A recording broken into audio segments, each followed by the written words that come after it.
Hey guys, you're watching the Best Damn Comic Show, and today we're going to talk a little bit about the acquisitions with Disney getting the Fox acquisition. I'm thinking of ways of how we can attack potential first appearances and get these books while their prices are still good. You know, we know that Fox did everything in their power to try to destroy Fantastic Four and the X-Men, you know, and not on purpose because they thought what they were putting out was good. That's a that's an argument for another day. You're already too late to get Doctor Doom first appearances and stuff like that, like the big key baddies, you know, Silver Surfer. Yeah, like that. I mean, they were really popular. I think the spike when they announced it, they definitely mellowed down a little bit. It's a good time to start shopping for those bigger keys before they take the next leap. Because once they take the next leap, then you can kiss it goodbye. Right now, they're still expensive, affordable, but they're not expensive out of affordable range. You got a lot of big important characters that came out of the Fantastic Four. You got your Black Panther. You got your Black Panther. You got Galactus. You got the Inhumans. You know, you got a lot of characters. You know. Yeah,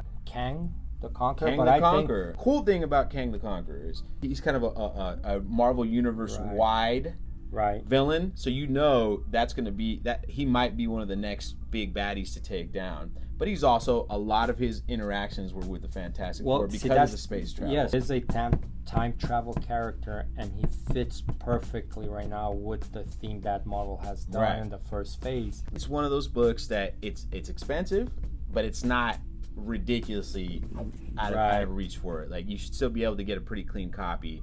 But there was a buzz on Franklin and Valeria Richards. Like, those books shot up for a little bit, but I feel like they've come back down quite a bit. Well, the whole idea with those, it's Disney Stream and it's Future Foundation. Yeah. You have your main Fantastic Four book, but you also have your Future Foundation, which runs on and off throughout, you know, the schedule. And yes, I mean, it would make sense to have Disney Stream, kids. Doesn't take a rocket genius to figure out that it would fit perfectly with what they're planning. Power Pack kids, they weren't tied in, but later on, when Hickman wrote them, they became part of the Future Fund. At least two of them, Katie and Jack. And then you got Dragon Man, which appeared in Fantastic Four 35, was his first appearance as a villain, but at some point he gained consciousness and he's a good guy. And got the Frightful Four.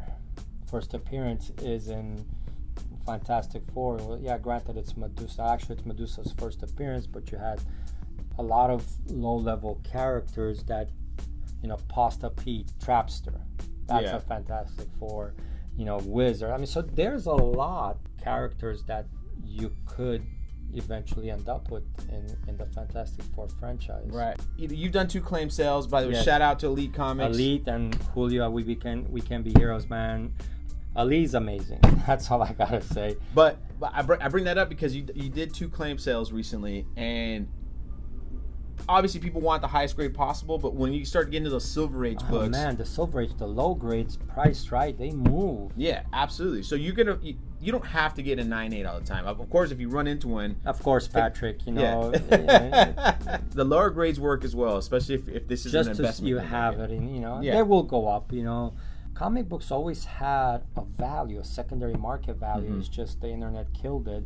But with the old stuff, there was always a rule of thumb that it goes up 30% every year.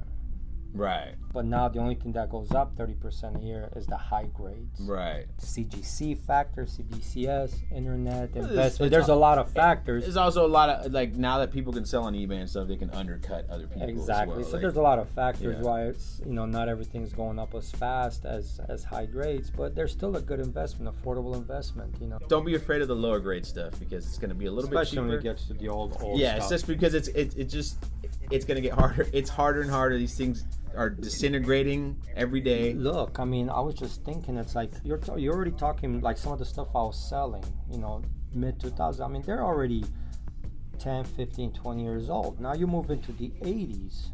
We're going on almost 40 years old. We're talking 40 years old books. I mean, it's like, it's unfathomable to think that, this is a 40-year-old book, but I'm like, what the hell? I just bought this yesterday. I remember going into a shop and buying, but then I'm like, oh wait, I'm gonna be 52 in a couple of weeks. So yeah, they're 40-year-old books. Yeah. So they're disappearing too, and a lot of these more modern books, they've sat in dollar bins, 50 cents bins forever.